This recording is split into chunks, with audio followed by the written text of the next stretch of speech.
Hello ಸ್ನೇಹಿತರೆ, ಎಲ್ಲರಿಗೂ ನಮಸ್ಕಾರ. ಎಲ್ಲರೂ ಹೇಗಿದ್ದೀರಾ? ಎಲ್ಲರೂ ಚೆನ್ನಾಗಿದ್ದೀರಾ ಅಂತ ಭಾವಿಸ್ತಾ ವಿಡಿಯೋ ಶುರು ಮಾಡೋಣ. ಇವತ್ತೊಂದು ಸ್ಪೆಷಲ್ ಆದಂಥ ವಿಡಿಯೋ ಅಂತಲೇ ಹೇಳ್ಬೋದು. ಇನ್ನೇನು ವರಮಹಾಲಕ್ಷ್ಮಿ ಹಬ್ಬ ಹತ್ರ ಬರ್ತಾ ಇದೆ. ಸ್ಟ್ಯಾಂಡನ್ನು ಬಳಸಿ ಯಾವ ರೀತಿ ಸೀರೆ ಉಡಿಸೋದು ಅನ್ನೋದನ್ನು ಈ ವಿಡಿಯೋದಲ್ಲಿ ತೋರಿಸ್ತೀನಿ. ಪೂರ್ತಿ ವಿಡಿಯೋ ನೋಡಿ ನಿಮಗೆ ಅರ್ಥ ಆಗುತ್ತೆ ಯಾವ ರೀತಿ ನಾನು ಸೀರೆನ ಉಡಿಸಿದ್ದೀನಿ ಅಂತ. ನಿಮಗೂ ಯೂಸ್ಫುಲ್ ಆಗುತ್ತೆ ಈ ವಿಡಿಯೋ ಅಂತ ಭಾವಿಸಿದ್ದೀನಿ. ಯೂಸ್ಫುಲ್ ಆದರೆ ಖಂಡಿತ ಕಮೆಂಟ್ ಸೆಕ್ಷನಲ್ಲಿ ಕಮೆಂಟ್ ಮಾಡೋದನ್ನು ಮರಿಬೇಡಿ. ಏನೇ ಡೌಟ್ ಇದ್ರೂ ಕಮೆಂಟ್ ಮಾಡಿ, ನಾನು ಖಂಡಿತ ಕಮೆಂಟಿಗೆ ರಿಪ್ಲೈ ಮಾಡ್ತೀನಿ.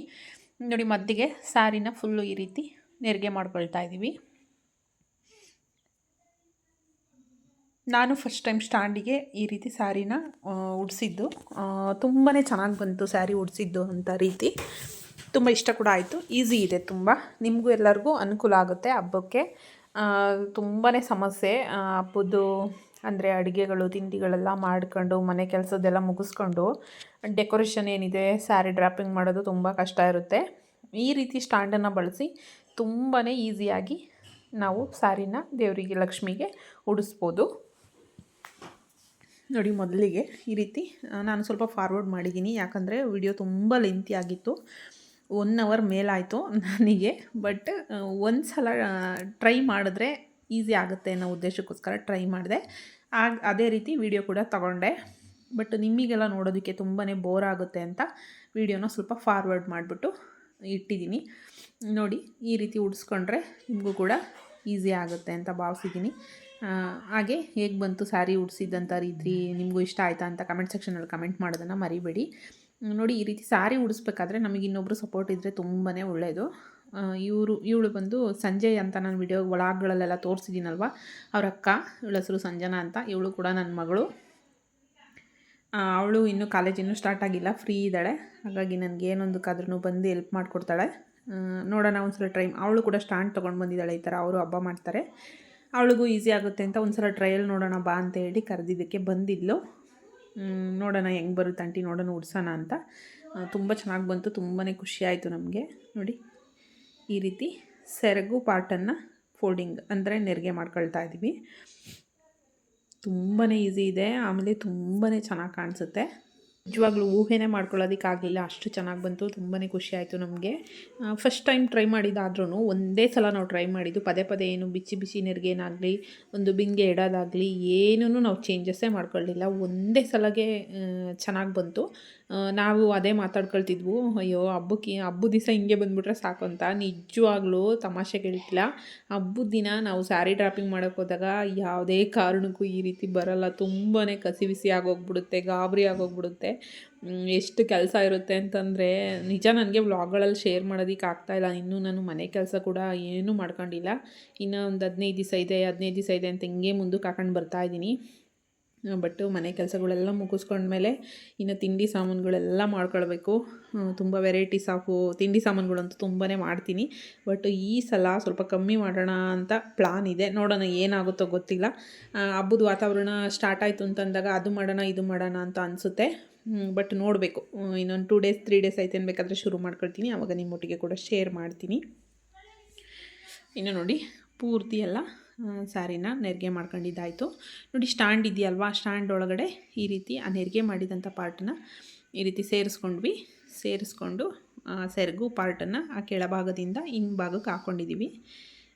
ನಾನು ಫುಲ್ಲು ಡೀಟೇಲ್ಸಾಗೆ ಮತ್ತೆ ಏನಾದರೂ ಬೇಕು ನಿಮಗೆ ಅನ್ನೋದಾದರೆ ಡೀಟೇಲಾಗಿ ಮತ್ತೆ ಇನ್ನೊಂದು ಸಲ ಟ್ರೈ ಮಾಡಿ ತೋರಿಸ್ತೀನಿ. ಬಟ್ ಇದು ನಾವೇ ಮಾಡಿದ್ದು ಫಸ್ಟ್ ಟೈಮು. ಬಟ್ ತುಂಬಾ ಚೆನ್ನಾಗಿ ಬಂತು. ನಾನು ಪ್ರತಿ ಸಲವೂ ಪದ್ಮಾಸನದಲ್ಲಿ ಕೂರಿಸ್ತಾ ಇದ್ದೆ ದೇವಿಯವ್ರನ್ನ, ಲಕ್ಷ್ಮೀನ ಪದ್ಮಾಸನದಲ್ಲಿ ಕೂರಿಸ್ತಾ ಇದ್ದೆ. ಬಟ್ ಈ ಸಲ ಬೇಡ, ಸ್ವಲ್ಪ ಡಿಫ್ರೆಂಟ್ ಚೇಂಜ್ ಮಾಡೋಣ ಅನ್ನೋ ನನ್ನದೇ ಪ್ಲಾನ್ ಇದ್ದಿದ್ದು.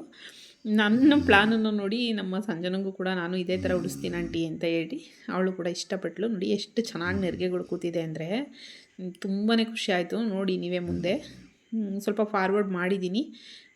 ನೋಡೋಣ, ಅದೇ ನಿಮಗೂ ಬೋರ್ ಆಗಬಾರ್ದು ಅನ್ನೋ ಉದ್ದೇಶಕ್ಕೋಸ್ಕರ ಫಾರ್ವರ್ಡ್ ಮಾಡಿದ್ದೀನಿ. ಇನ್ ಕೇಸ್ ಯಾರಿಗಾದರೂ ಬೇಕು ಮತ್ತು ಡೀಟೇಲಾಗಿ ಯಾವ ಥರ ಹೆಂಗೆ ಮಾಡ್ಕೊಂಡಿದ್ದೀರಾ ಅಂತ ಖಂಡಿತ ಕಮೆಂಟ್ ಸೆಕ್ಷನಲ್ಲಿ ಕೇಳಿದ್ರೆ ಇನ್ನೊಂದು ಸಲ ತೋರಿಸ್ತೀನಿ. ನೋಡಿ, ಏನು ಬೇಡ, ಬಿಂದಿಗೆ ಇಟ್ಟು ಆ ನೆರಿಗೆ ಕೂರಿಸಿರೋದಕ್ಕೇ ಅಷ್ಟು ಚೆನ್ನಾಗಿ ಲುಕ್ ವೈಸ್ ಕಾಣಿಸ್ತಾ ಇದೆ.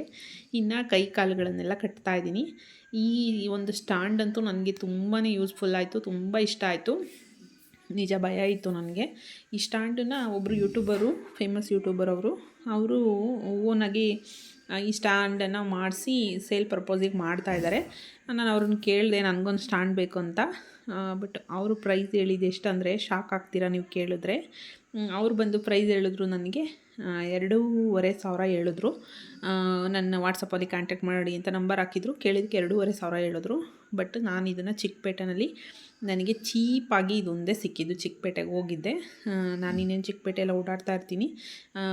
ಅಂದರೆ ಇತ್ತೀಚೆಗೆ ಈ ಬಟ್ಟೆ ಬಿಸ್ನೆಸ್ ಮಾಡ್ತಾ ಇದ್ದೀನಲ್ಲ, ಹಾಗಾಗಿ ಆಗ ಚಿಕ್ಕಪೇಟೆನಲ್ಲಿ ಇದು ನೋಡಿದ್ದಕ್ಕೆ ಬರೀ 550ಗೆ ನಾನು ತೊಗೊಂಡು ಬಂದೆ. ಇದನ್ನು ತುಂಬಾ ಇಷ್ಟ ಆಯಿತು ಸ್ಟ್ಯಾಂಡು. ಅಂದರೆ ತೊಗೊಂಡು ಬಂದಾಗ ಡೌಟ್ ಇತ್ತು ಯಾವ ರೀತಿ ಬರುತ್ತೆ ಅಂತ. ಬಟ್ ಸೀರೆ ವೇರ್ ಮಾಡಿ ಈ ಥರ ಲಕ್ಷ್ಮಿನ ರೆಡಿ ಮಾಡಿದಾಗ ತುಂಬ ಖುಷಿಯಾಯಿತು ನನಗೆ. ಇದೇನು ನಮ್ಮನೇಲಿ ಆಲೇ ಹೇಳ್ತಾಯಿದ್ರು, ಅದ್ರಾಗ ಉಡ್ಸೋದಕ್ಕೆ ಬರೋಲ್ಲ ನಿನಗೆ, ನೋಡು ಸುಮ್ಮನೆ ಹಾಳು ಮಾಡ್ತೀಯ, ಅದನ್ನು ತಗೊಂಡೋಗಿ ಗುಜ್ರಿಗೆ ಹಾಕ್ತೀಯ ಅಂತ. ಬಟ್ ನನಗೆ ಕಾನ್ಫಿಡೆಂಟ್ ಇತ್ತು ನಾನು ಹಾಳು ಮಾಡಲ್ಲ, ಇದನ್ನು ಯೂಸ್ ಮಾಡ್ಕೊಳ್ಳೇಬೇಕು ಅನ್ನೋದು. ಬಟ್ ಚೆನ್ನಾಗಿ ಯೂಸ್ ಆಯಿತು. ನಾನು ಮಾಮೂಲಿ ವೇರ್ ಮಾಡಿರೋ ಅಂಥ ಸ್ಯಾರಿ, ಅಂದರೆ ಇದನ್ನು ಕೂಡ ವೇರ್ ಮಾಡಿಲ್ಲ. ಸ್ಯಾರಿ ಬ್ಲೌಸ್ ಸ್ಟಿಚ್ ಮಾಡಿಸಿಟ್ಟಿದ್ದೀನಿ, ಸ್ಯಾರಿ ವೇರ್ ಮಾಡಿಲ್ಲ. ಬಟ್ ನಿಮ್ಮೆಲ್ಲರಿಗೂ ತೋರಿಸೋದಕ್ಕೋಸ್ಕರ ಮಾತ್ರ ಈ ಸ್ಯಾರಿನ ಲಕ್ಷ್ಮಿಗೆ ಡೆಕೋರೇಷನ್ ಅಂದರೆ ಸ್ಯಾರಿ ಉಡಿಸ್ಬಿಟ್ಟು ತೋರಿಸ್ತಾ ಇದ್ದೀನಿ. ನನ್ನ ವರಮಹಾಲಕ್ಷ್ಮಿಗೆ ಅಂದರೆ ನಮ್ಮನೆಯ ವರಮಹಾಲಕ್ಷ್ಮಿ ಪೂಜೆಗೆ ಬೇರೆದೇ ಸ್ಯಾರಿ ಇದೆ, ಅದನ್ನು ಎತ್ತಿಟ್ಟಿದ್ದೀನಿ. ಇನ್ನೂ ಅದನ್ನು ಹಬ್ಬದಲ್ಲಿ ವೇರ್ ಮಾಡಿದಾಗ ತೋರಿಸ್ತೀನಿ ನಿಮಗೆ ಡೀಟೇಲಾಗಿ. ಬಟ್ ಈ ಥರನೇ ಇರುತ್ತೆ ನಮ್ಮನೆಯ ಲಕ್ಷ್ಮಿ ಈ ಸಲ ಕೂರಿಸೋದು. ನೋಡಿ ಎಷ್ಟು ಚೆನ್ನಾಗಿ ಬರ್ತಾಯಿದೆ ಅಂತ. ಈಗ ಕಾಲುಗಳಿಗೆಲ್ಲ ಇದು ಮಾಡಿದಾಯಿತು, ಇನ್ನು ಹ್ಯಾಂಡ್ಗೆ ಎಲ್ಲ ರೆಡಿ ಮಾಡ್ತಾಯಿದ್ದೀವಿ. ನೋಡಿ, ಯಾರು ಏನು ತಿಳ್ಕೊಳ್ಬೇಡಿ, ಫಾರ್ವರ್ಡ್ ಮಾಡಿದ್ದೀನಿ. ಬಟ್ ಏನೂ ಗೊತ್ತಾಗಲಿಲ್ಲ ಅಂದರೆ ಖಂಡಿತ ಕಮೆಂಟ್ ಸೆಕ್ಷನಲ್ಲಿ ಕಮೆಂಟ್ ಮಾಡಿ. ನಿಮ್ಮೆಲ್ಲರ ಕಮೆಂಟು, ನಿಮ್ಮೆಲ್ಲರ ಪ್ರೋತ್ಸಾಹ ನನಗೆ ತುಂಬಾ ಮುಖ್ಯ. ಖಂಡಿತ ಕಷ್ಟ ಆದರೂ ಪರವಾಗಿಲ್ಲ, ನಾನು ಇನ್ನೊಂದು ಸಲ ಡೀಟೇಲಾಗಿ ಬೇಕಂದರೆ ತೋರಿಸ್ತೀನಿ ಯಾವ ರೀತಿ ಮಾಡೋದಂತ. ನಿಧಾನಕ್ಕೆ ಸ್ಟೆಪ್ ಬೈ ಸ್ಟೆಪ್ ಹೇಳ್ತಾ ಹೋಗ್ತೀನಿ. ಬಟ್ ಇದರಲ್ಲೂ ಕೆಲವ್ರಿಗೆ ಗೊತ್ತಾಗಿರುತ್ತೆ ಯಾವ್ಯಾವ ರೀತಿ ಮಾಡಿದ್ದೀನಿ ಅಂತ. ಇನ್ನೂ ಕೆಲವರಿಗೆ ಡೀಟೇಲ್ ಬೇಕು ಅಂದರೆ ಖಂಡಿತ ಕಮೆಂಟ್ ಮಾಡಿ, ಖಂಡಿತ ನಾನು ತೋರಿಸ್ತೀನಿ.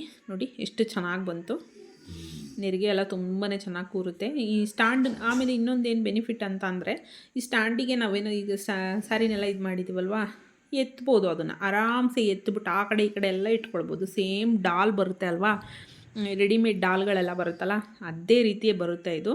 ನಿಜ ನನಗೆ ತುಂಬಾ ಖುಷಿ ಆಯಿತು. ಒಂದು ನಿಮಿಷ ನನಗೆ ಶಾಕ್ ಆಗೋಯ್ತು ನಿಜವಾಗ್ಲೂ. ಈ ಥರದ್ದು ನಾನು ಸ್ಯಾರಿ ಉಡ್ಸಿದ್ನ ಅನ್ನೋ ಅಷ್ಟು ಖುಷಿ ಆಯಿತು. ಅಷ್ಟು ಚೆನ್ನಾಗಿ ಬಂದಿತ್ತು. ನೋಡಿ ಎಷ್ಟು ಚೆನ್ನಾಗಿ ನೆರಿಗೆ ಎಲ್ಲ ಹಿಂಗೆ ಕೂತಿದೆ ಅಂತ. ಸೇಮು ನಾವೇನು ಸ್ಯಾರಿನ ವೇರ್ ಮಾಡ್ತೀವಿ ಅದೇ ಥರ ಬಂದಿದೆ. ಇನ್ನು ಜ್ಯುವೆಲ್ರಿ ಬಂದು ಅಷ್ಟೊಂದು ವೆರೈಟೀಸ್ ಆಫ್ ಜ್ಯುವೆಲ್ರಿ ಏನು ವೇರ್ ಮಾಡಿಲ್ಲ, ಅಂದರೆ ಲಕ್ಷ್ಮಿಗೆ ಹಾಕಿಲ್ಲ. ಸುಮ್ಮನೆ ಸ್ಯಾಂಪಲ್ಗೆ ಅಂತ ನೋಡೋದಕ್ಕೋಸ್ಕರ ನಾನು ಇದನ್ನು ರೆಡಿ ಮಾಡಿದ್ದಲ್ವಾ. ನನಗೆ ಫಸ್ಟ್ ಮೇಯ್ನ್ ಬೇಕಿದ್ದಿದ್ದು ಸ್ಯಾರಿ ಮತ್ತು ಬಿಂದಿಗೆ ಯಾವ ರೀತಿ ಕೂತ್ಕೊಳ್ಳುತ್ತೆ ಅನ್ನೋದು ಒಂದೇ ಬೇಕಾಗಿತ್ತು. ಬಟ್ ಕಂಫರ್ಟಬಲಾಗಿ ಕೂತ್ಕೊಳ್ತು, ಆರಾಮ್ಸೆ ಉಡಿಸ್ಬೋದು ಅಂತ ಗೊತ್ತಾಯಿತು. ಈಸಿನೂ ಇದೆ, ತುಂಬ ಈಸಿ ಇದೆ. 1 hour ಆದರೂ ಬೇಕೇ ಬೇಕು. ಬಟ್ ಯಾರಾದರೂ ಹಿಂಗೆ ಹೆಲ್ಪಿಗಿದ್ದರೆ ಇನ್ನೂ ಸ್ವಲ್ಪ ಫಾಸ್ಟಾಗೆ ಮಾಡ್ಬೋದು. ನಾನೀಗ ಒಂದು ಸಲ ಟ್ರಯಲ್ ನೋಡಿದ್ದೀನಲ್ವ, ಮತ್ತೆ ನಾನು ಏನಾದರೂ ಟ್ರೈ ಮಾಡಿದ್ರೆ ಒಂದು 1/2 hourಲ್ಲೆಲ್ಲ ಉಡಿಸ್ಕೊಳ್ಬೋದು ಅಂತ ಅನ್ನಿಸ್ತು. ಫಸ್ಟ್ ಟೈಮ್ ಎಲ್ಲರಿಗೂ ಸ್ವಲ್ಪ ಕಸಿ ಬಿಸಿ ಆಗುತ್ತೆ. ಒಂದು ಸಲ ಟ್ರೈ ಮಾಡಿ ನೋಡಿದ್ಮೇಲೆ ಆರಾಮ್ಸೆ ಉಡಿಸ್ಬೋದು ಅಂತ ಅನ್ನಿಸ್ತು. ನೋಡಿ ನಾನಲ್ಲಿ ಕಾಯಿನೂ ಕೂಡ ಇಟ್ಟಿಲ್ಲ. ಅದು ಸೈಡಲ್ಲಿ ದಿಂಬು ಥರ ಎಲ್ಲ ಮಾಡ್ತೀವಲ್ವ ಲಕ್ಷ್ಮಿಗೆ, ಆ ದಿಂಬನ್ನೇ ಇಟ್ಟಿದ್ದೀನಿ. ಕಾಯಿ ಎಲ್ಲ ಈಗ ಸುಲಿದಿರಲಿಲ್ಲ, ತೆಂಗಿನಕಾಯಿ ಸುಲಿದಿರೋದಿರಲಿಲ್ಲ ಅಂತ ಹೇಳ್ಬಿಟ್ಟು ನೋಡೋಣ ಆ ದಿಂಬೆನೇ ಇಟ್ಬಿಡಪ್ಪ ನೋಡೋಣ ಈಗ ಟ್ರಯಲ್ಗಲ್ವಾ ಅಂತೇಳಿ ರೆಡಿ ಮಾಡಿದೆ. ಬಟ್ ತುಂಬಾ ಚೆನ್ನಾಗಿ ಬಂದಿದೆ ನೋಡಿ. ನಾನು ಹೇಳೋದಲ್ಲ, ನೀವೇ ಹೇಳಿ ಯಾವ ರೀತಿ ಬಂದಿದೆ ಅಂತ. ಇನ್ನೂ ಸ್ವಲ್ಪ ಎಲ್ಲ ಚೇಂಜಸ್ ಮಾಡ್ಬೋದು ಅಂತ ಪ್ಲಾನ್ ಇದೆ. ನನ್ನ ಹಬ್ಬಕ್ಕೆ ಮಾಡಿದಾಗ ಖಂಡಿತ ಚೇಂಜ್ ಮಾಡೋಣ ಅಂತ ಮಾತಾಡ್ಕೊಂಡಿದ್ದೀವಿ ನಾನು ಮತ್ತು ಸಂಜನಾ. ನೋಡೋಣ, ಅವಳು ಬರ್ತೀನಿ ಅಂತ ಹೇಳಿದ್ದಾಳೆ, ರೆಡಿ ಮಾಡ್ಕೊಡೋದಕ್ಕೆ ಬರ್ತೀನಿ ಆಂಟಿ ಅಂತ ಹೇಳಿದ್ದಾಳೆ. ನೋಡೋಣ. ಮತ್ತು ನಾನು ಹಬ್ಬದ ದಿನ ಮಾಡೋ ಅಂಥ ಲಕ್ಷ್ಮಿ ಡೆಕೋರೇಷನ್ ಯಾವ ರೀತಿ ಬರುತ್ತೆ ಅಂತ ಅದನ್ನು ಕೂಡ ಶೇರ್ ಮಾಡ್ತೀನಿ. ಇನ್ ಕೇಸ್ ಯಾರಿಗಾದರೂ ಇಷ್ಟ ಆದಲ್ಲಿ ಕೇಳಿ ಖಂಡಿತ ತೋರಿಸ್ಕೊಡ್ತೀನಿ. ನೋಡಿ ಎಷ್ಟು ಚೆನ್ನಾಗಿ ಕಾಣಿಸ್ತಾ ಇದೆ ಅಂತ. ನಿಜವಾಗ್ಲೂ ಅಮ್ಮನವ್ರು ಕೂತಿದ್ದು ಗತ್ತು ಅದು ನೋಡೋದಕ್ಕೇ ನನಗೆ ನಿಜ ಇವಾಗಲೂ ನಾನು ವಾಯ್ಸ್ ಓವರ್ ಕೊಡಬೇಕಾದ್ರೂ ಹಬ್ಬದ ದಿನವೂ ಇಷ್ಟೇ ಕಳೆಯುವಾಗ ಹಿಂಗೆ ಬರಲಪ್ಪ ಅನ್ನಿಸ್ತಿತ್ತು, ಅಷ್ಟು ಚೆನ್ನಾಗಿ ಬರ್ತಾಯಿತ್ತು. ಇನ್ನು ಮುಖವಾಡ ಕೂಡ ಹೊಸದೇನೆ ಇದು. ಭಾಳ ವರ್ಷದಿಂದ ತಂಜಾವೂರು ಪೇಂಟ್ ಮುಖವಾಡ ತರಬೇಕು ಅಂತ ತುಂಬಾ ಆಸೆ ಇತ್ತು. ನನ್ನ ಹತ್ರ ಬೆಳ್ಳಿ ಮುಖವಾಡ ಇದೆ ಆಲ್ರೆಡಿ. ಬಟ್ ಈ ತಂಜಾವೂರು ಪೇಂಟ್ದು ಯಾಕೋ ಸಿಕ್ಕಾಪಟ್ಟೆ ಆಸೆ ಇತ್ತು. ಈ ಸಲ ನನ್ನ ವರಮಹಾಲಕ್ಷ್ಮಿ ಹಬ್ಬಕ್ಕೆ ಈ ಆಸೆ ನೆರವೇರಿದೆ. ಮನೆಯವ್ರು ಕೊಡಿಸಿದ್ದಾರೆ, ತುಂಬ ಖುಷಿ ಆಯಿತು. ಅದಕ್ಕಿನ್ನೂ ಜ್ಯುವೆಲ್ರಿ ಎಲ್ಲ ರೆಡಿ ಮಾಡಬೇಕು. ಫೇಸಿಗೆ ಬರೀ ಪೇಂಟಿಂಗ್ ಮಾತ್ರ ಮಾಡಿರೋದನ್ನು ಜರ್ಮನ್ ಸಿಲ್ವರ್ದು ಇದು ಫೇಸ್ ಬಂದು ಅದನ್ನು ತೊಗೊಂಡು ಬಂದಿದ್ದೀನಿ. ಇನ್ನು ಇದಕ್ಕೆ ಜ್ಯುವೆಲ್ರಿ ಎಲ್ಲ ಆ್ಯಡ್ ಮಾಡಬೇಕು. ಅದನ್ನು ಕೂಡ ನಿಮ್ಮೊಟ್ಟಿಗೆ ಶೇರ್ ಮಾಡ್ತೀನಿ, ಯಾವ್ಯಾವ ರೀತಿ ಜ್ಯುವೆಲ್ರಿ ಎಲ್ಲ ಆ್ಯಡ್ ಮಾಡ್ತೀನಿ ಅಂತ. ಅದನ್ನು ಕೂಡ ವಿಡಿಯೋ ಶೇರ್ ಮಾಡ್ತೀನಿ ನೋಡಿ. ಇನ್ನು ಬ್ಯಾಕ್ಗ್ರೌಂಡಲ್ಲಿ ಈ ತಲೆ ಮೇಲ್ಗಡೆ ಕಿರೀಟ ಏನಿಟ್ಟಿದ್ದೀನಿ ಅದು ಕೂಡ ನಾನು ಹೋದ ವರ್ಷ ನಾನೇ ಕ್ರಿಯೇಟಾಗಿ ಮಾಡಿದ್ದಂಥದ್ದು. ನನಗೆ ಈ ವರಮಹಾಲಕ್ಷ್ಮಿ ಡೆಕೋರೇಷನ್ ಅಂದರೆ ಸಿಕ್ಕಾಪಟ್ಟೆ ಕ್ರಿಯೇಟಿವಿಟಿಯಾಗಿ ಮಾಡಬೇಕು ಅಂತ ತುಂಬ ಆಸೆ. ಈ ವರ್ಷ ಸ್ವಲ್ಪ ವೀಡಿಯೋಗಳು ತೊಗೊಳೋದು ಲೇಟ್ ಆಗ್ತಾಯಿದೆ. ಖಂಡಿತ ಶೇರ್ ಮಾಡ್ತೀನಿ ಅದನ್ನೆಲ್ಲ ನಿಮ್ಮೊಟ್ಟಿಗೆ. ನೋಡಿ ಎಷ್ಟು ಚೆನ್ನಾಗಿ ಕಾಣ್ತಾ ಇದೆ ಅಮ್ಮನವರು, ನಿಜ ಖುಷಿ ಆಯಿತು. ಇನ್ನೂ ಸ್ವಲ್ಪ ಏನಾದರೂ ಚೇಂಜಸ್ ಮಾಡಬೇಕು ಅನ್ನೋ ಪ್ಲ್ಯಾನಲ್ಲಿದ್ದೀನಿ. ನೋಡ್ತೀನಿ ನೆಕ್ಸ್ಟ್ ಟೈಮು ಮತ್ತೆ ಏನಾದರೂ ನಿಮ್ಮೊಟ್ಟಿಗೆ ಶೇರ್ ಮಾಡ್ಕೊಳ್ಬೇಕು. ಯಾರಾದರೂ ಕಮೆಂಟ್ ಸೆಕ್ಷನಲ್ಲಿ ಕೇಳಿದ್ರೆ ಮತ್ತು ಯಾವ ರೀತಿ ಮಾಡ್ಬೋದು ಅಂತ ವಿಡಿಯೋ ತೊಗೊಳ್ತೀನಿ. ವಿಡಿಯೋ ತೊಗೊಂಡು ನಿಮಗೆಲ್ಲ ಶೇರ್ ಮಾಡ್ತೀನಿ. ನೋಡಿ ಹೇಗೆ ಬಂದಿದೆ ಅಂತ ಕಮೆಂಟ್ ಸೆಕ್ಷನಲ್ಲಿ ಕಮೆಂಟ್ ಮಾಡಿ. ನಮ್ಮನೆ ಮಹಾಲಕ್ಷ್ಮಿ ಈ ರೀತಿ ಡೆಕೋರೇಷನ್ ಇರುತ್ತೆ ಈ ವರ್ಷ. ಅದರ ಸ್ವಲ್ಪ ಏನಾದರೂ ಆಲ್ಟ್ರೇಷನ್ ಮಾಡೋಣ ಅಂತ ಪ್ಲಾನ್ ಇದೆ. ಹೇಗೆ ಬಂದಿದೆ ಅಂತ ನೋಡಿ ಕಮೆಂಟ್ ಸೆಕ್ಷನಲ್ಲಿ ಕಮೆಂಟ್ ಮಾಡೋದನ್ನು ಮರಿಬೇಡಿ. ಹಾಗೆ ವಿಡಿಯೋ ಇಷ್ಟ ಆದಲ್ಲಿ ಒಂದು ಲೈಕ್ ಕೊಡಿ. ಯಾರಾದರೂ ಹೊಸಬ್ರು ನನ್ನ ಚಾನಲನ್ನು ನೋಡ್ತಾ ಇದ್ದರೆ ಮರೀದಲ್ಲೇ ಸಬ್ಸ್ಕ್ರೈಬ್ ಮಾಡ್ಕೊಂಡು ನೋಡಿ. ಸಬ್ಸ್ಕ್ರೈಬ್ ಮಾಡ್ಕೊಂಡು ಬೆಲ್ಲೈಕನ್ ಮೇಲೆ ಕ್ಲಿಕ್ ಮಾಡಿ. ಬೆಲ್ಲೈಕನ್ ಮೇಲೆ ಕ್ಲಿಕ್ ಮಾಡೋ ಆಲ್ ಅನ್ನೋ ಆಪ್ಷನನ್ನು ಸೆಲೆಕ್ಷನ್ ಮಾಡಿ. ಆಗ ನಾನು ಹಾಕುವಂಥ ವಿಡಿಯೋ ನೋಟಿಫಿಕೇಷನ್ ಎಲ್ಲರಿಗೂ ಬಂದು ಮೊದಲು ತಲುಪುತ್ತೆ. ನೀವು ಕೂಡ ಆವಾಗ ನನ್ನ ವಿಡಿಯೋನ ಫಸ್ಟು ನೋಡ್ಬೋದು. ನೋಡಿ ಫೈನಲಿ ರೆಡಿ ಆಯಿತು. ನೋಡಿ ಇದು ಲೋಟಸ್ ಕೂಡ ಅಷ್ಟೇ, ನಾನು ಮನೆಯಲ್ಲಿ ನಾನೇ ಓನಾಗಿ ಮಾಡಿದ್ದಂಥ ಲೋಟಸ್ಸು. ಇದು ಕೂಡ ಆನ್ಲೈನಲ್ಲಿ ಒಬ್ಬರ ಹತ್ರ ಕೇಳಿದೆ, ಬಟ್ ನನ್ನ ಪ್ರೈಸಿಗೆ ತೂಗಲಿಲ್ಲ. ಅದಕ್ಕೆ ನಾನೇ ಓನಾಗಿ ಮಾಡಿರೋ ಅಂಥ ಲೋಟಸ್ಸು. ಇದನ್ನು ಅಷ್ಟೇ ಕಮೆಂಟ್ ಸೆಕ್ಷನಲ್ಲಿ ಕಮೆಂಟ್ ಮಾಡಿದ್ರೆ ಇದನ್ನು ಕೂಡ ಡೀಟೇಲ್ಸಾಗಿ ನಾನು ಏನೇನು ಬಳಸಿ ಮಾಡಿದ್ದೀನಿ ಅಂತ ಹೇಳ್ತೀನಿ. ಇನ್ ಕೇಸ್ ಯಾರಿಗಾದರೂ ಬೇಕಂದರೆ ನೀವೇ ಪ್ರಿಪ್ರೇಷನ್ ಮಾಡ್ಕೊಳ್ಬೋದು. ಈ ವರಮಹಾಲಕ್ಷ್ಮಿ ಸೀಸನಲ್ಲಂತೂ ಏನೂ ಪರ್ಚೇಸ್ ಮಾಡೋಕ್ಕಾಗಲ್ಲ, ತುಂಬಾ ದುಬಾರಿ ಹೇಳ್ತಾರೆ. ಬಟ್ ನಾವೇ ಏನಾದರೂ ಕ್ರಿಯೇಟಾಗಿ ಮಾಡ್ಬೋದು, ಅದಂತೂ ಬೆಸ್ಟು. ಎಲ್ಲ ಐಟಮ್ಗಳು ಸಿಗುತ್ತೆ ಇವಾಗ. ನೋಡಿ ಆ ಲೋಟಸ್ಗೆ 7000 ಹೇಳಿದರು ಒಬ್ಬರ ಹತ್ರ. ನಾನೇ ಓನಾಗಿ ಮಾಡಿದೆ. ಒಂದು 2000 ಖರ್ಚಾಗಿಲ್ಲ ಅದಕ್ಕೆ. ಎಷ್ಟು ಹೇಳಿ, ಒಂದು 2000 ಖರ್ಚಾಗಿಲ್ಲ ಅಷ್ಟೇ. ಹಂಗಿರುತ್ತೆ, ನಾವು ಏನು ಕ್ರಿಯೇಟಿವಿಟಿಯಾಗಿ ಮಾಡ್ತೀವಿ ಅದ್ರ ಮೇಲೆ ಡಿಪೆಂಡ್ ಆಗಿರುತ್ತೆ. ನೋಡಿ ಎಷ್ಟು ಚೆನ್ನಾಗಿ ಕಾಣ್ತಾ ಇದ್ದಾರೆ ಅಮ್ಮನವರು ಅಂತ. ನಿಜ ನನಗೇನೆ ನನ್ನ ಕಣ್ಣೇ ಬೀಳುತ್ತೆ ಅಂತ ಹೇಳ್ತಾ ಇದ್ದೆ ನಾನು. ನೋಡಿ ಆ ಬೊಂಬೆ ಥರ ಆ ಡಾಲ್ ನಾವೇನು ಸ್ಟ್ಯಾಂಡಿಗೆ ಇದು ಮಾಡಿದ್ವಿ ಅದನ್ನೇ ಎತ್ತಿ ಲೋಟಸ್ ಒಳಗಡೆ ಇಟ್ಟಿದ್ದೀನಿ. ಲೋಟಸ್ನ ಒಂದು ಡಬ್ಬಲ್ ಮಾಡಿರೋ ಅಂಥದ್ದು, ನೀರಿನ ಡಬ್ಬ ಇರುತ್ತಲ್ವ, ಹೊಸದೊಂದು ಡಬ್ ತಂದು ಆ ಡಬ್ಬಲ್ ಮಾಡಿರೋ ಅಂಥದ್ದು. ಹೇಗಿದೆ ಅಂತ ಕಮೆಂಟ್ ಸೆಕ್ಷನಲ್ಲಿ ಕಮೆಂಟ್ ಮಾಡೋದನ್ನು ಮರಿಬೇಡಿ. ನೆಕ್ಸ್ಟ್ ವೀಡಿಯೋದಲ್ಲಿ ಸಿಗ್ತೀನಿ. ಬಾಯ್ ಎಲ್ಲರಿಗೂ.